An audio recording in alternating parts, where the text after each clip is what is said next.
এখন এই মুহূর্তে সরাসরি দেখতে পাচ্ছেন অবসর জীবন আরম্ভ করলেন বর্ধমানের শিক্ষক কমল সাহা। ৩৩ বছরের বেশি সফল শিক্ষকতার পর শ্রীযুক্ত কমল সাহা অবসর নিলেন বর্ধমানের কাঞ্চননগর দীনদাস উচ্চ বিদ্যালয় থেকে।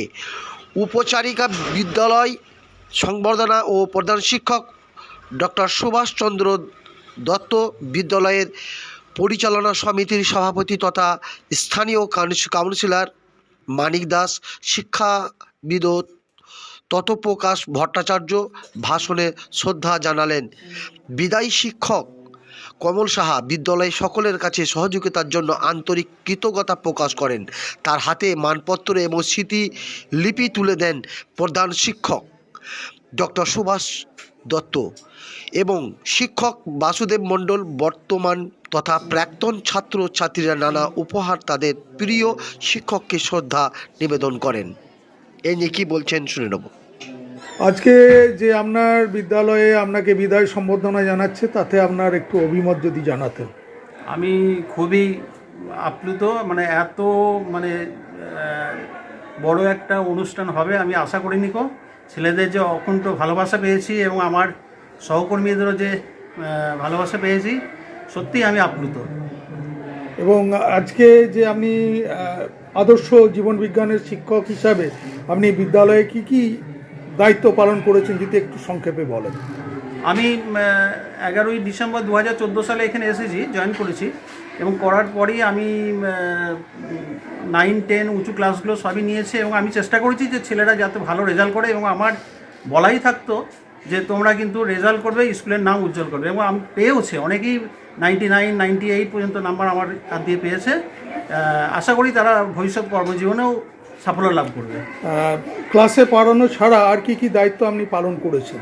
ক্লাসে পড়ানো ছাড়া আমি mid day meal, library, educational tour এইগুলো এবং বিভিন্ন অনুষ্ঠানে যেটুকু করতে হয় আর কি সমস্ত সহযোগিতাগুলো করেছি। ছাত্রছাত্রীদের বিভিন্ন ব্যাপারে প্রশিক্ষণ দিয়েছি, আবৃত্তির ব্যাপারে, গানের ব্যাপারে, এই ব্যাপারে তাদেরকে বেশ কিছু প্রশিক্ষণ দিয়েছি যাতে তারা অনুষ্ঠানটা ভালোভাবে করতে পারে। আপনি বিদ্যালয়ে কি কি কমিটিতে ছিলেন যদি একটু বলেন। বিদ্যালয়ে আমি প্রথম থেকে একাডেমিক কাউন্সিলের সেক্রেটারি ছিলাম এবং পরবর্তীতে আমি ম্যানেজিং কমিটির মেম্বার ছিলাম। তো একাডেমিক কাউন্সিলের সেক্রেটারি হয়ে আপনি কি কি কাজ করেন?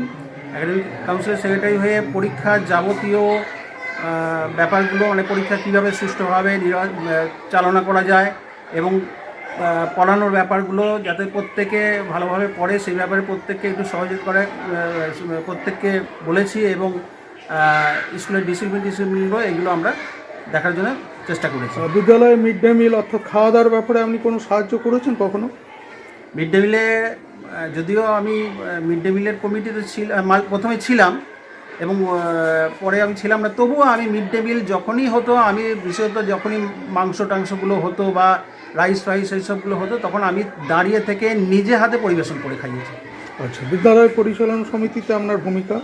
বিদ্যালয় পরিচালনা সমিতিতে আমি মেম্বার হিসেবে এসেছি এবং বিদ্যালয় পরিচালনা সমিতির যে সমস্ত মিটিংগুলো হতো সেখানে আমি আমার বক্তব্য রেখেছি যাতে ভালোভাবে স্কুলটা চলে সেই সমস্ত ব্যাপারে।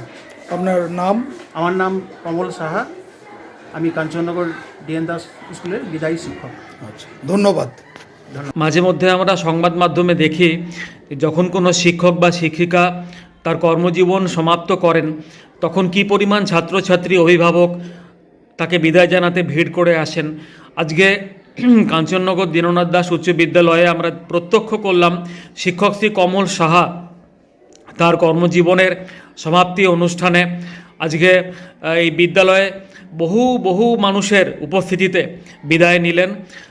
কমলবাবু বিদ্যালয়ে জীবনবিজ্ঞান পড়াতেন বিষয় হিসেবে, পাশাপাশি তিনি স্কুলের লাইব্রেরি দেখাশোনা করতেন, ছেলেমেয়েদেরকে বই দিতেন। আমরা এখন সবাই জানি যে শুধুমাত্র একাডেমিক বই পড়লে জীবনে বড় হওয়া যাবে না, পাশাপাশি বিভিন্ন ধরনের ফিকশান, নন ফিকশান পড়তে হবে।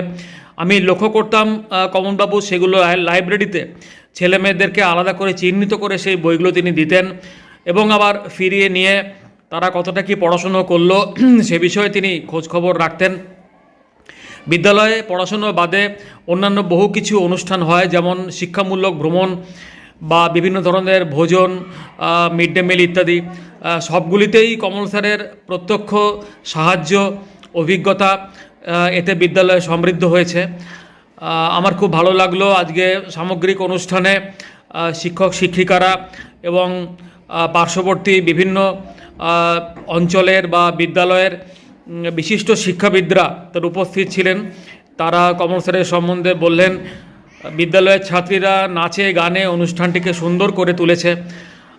আশা করি কমলবাবু বিদ্যালয়ে আবার যখন তাকে ডাকা হবে বিভিন্ন প্রয়োজনে তিনি বিদ্যালয়ে আসবেন। তিনি কথা দিয়েছেন সেরকম আসবেন বলে। সমগ্র অনুষ্ঠানটি সঞ্চালনা করেছেন শিক্ষক শ্রী সৌমেন লাহা।